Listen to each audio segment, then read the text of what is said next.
அன்பு நண்பர்கள் அனைவருக்கும் வணக்கம். அனைவருக்கும் கிறிஸ்மஸ் வாழ்த்துக்கள். அதில் ஒரே ஒரு விஷயம் மட்டும் உங்கள்கிட்ட பகிர்ந்துக்கலாம்னு நினைக்கிறேன்.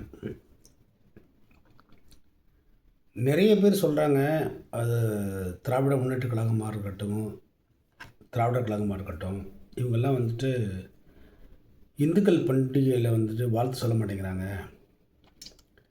மற்ற பண்டிகைகள், அதாவது இஸ்லாமிய பண்டிகைகள், அதோட கிறிஸ்துவ பண்டிகைகளில் வாழ்த்து சொல்கிறாங்க, ஏன் சொல்ல மாட்டேங்கிறாங்க அப்படிங்கிற மாதிரியான ஒரு பேச்சு நிறைய பார்த்துருக்கேன்.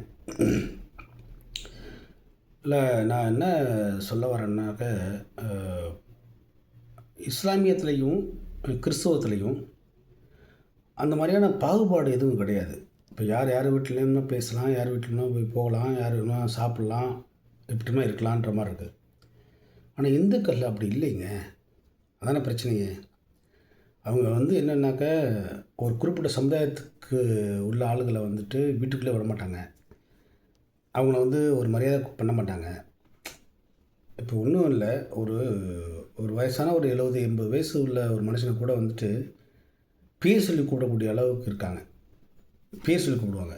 சின்ன பையனாக இருப்பான், அவர் 18 வயசு 20 வயசு இருக்கும். அவனை கூப்பிட்டு வச்சு, நீங்கள் அவரை அவர் யாருன்னு, அவரோட பயங்கரமான ஒரு வயது மூத்தவர்.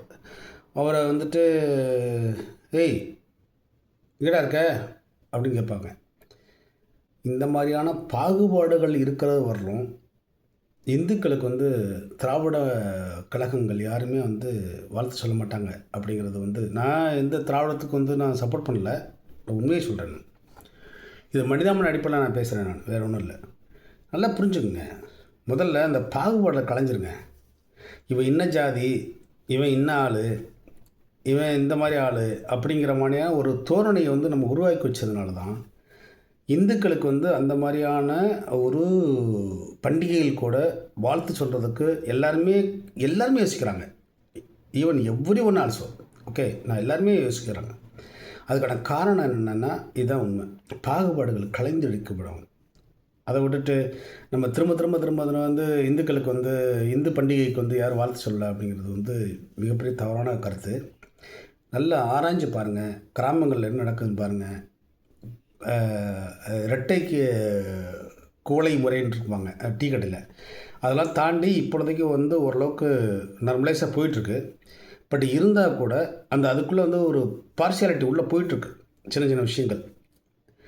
அதனால தான் எல்லோரும் மக்களும் இது மாதிரி சொல்கிறாங்களே தவிர, மற்றபடி வேறு எந்த விதமான வெறுப்போ யாருக்கும் இருக்கிறதுக்கான வாய்ப்புகள் ரொம்ப கம்மி.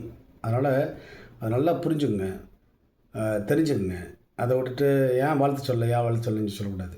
உள்ளுக்குள்ளே உள்ள பிரச்சனையை பாருங்கள். ஃபஸ்ட்டு அந்த மக்களுடைய உணர்வை புரிஞ்சுங்க. உணர்வை புரிஞ்சு அதுக்கேற்ற மாதிரியான ஒரு வார்த்தைகளை பொது வெளியில் விடுங்க. சரியா? ரொம்ப நன்றி. அனைவருக்கும் திரும்ப சொல்கிறேன், கிறிஸ்மஸ் நல்வாழ்த்துக்கள்.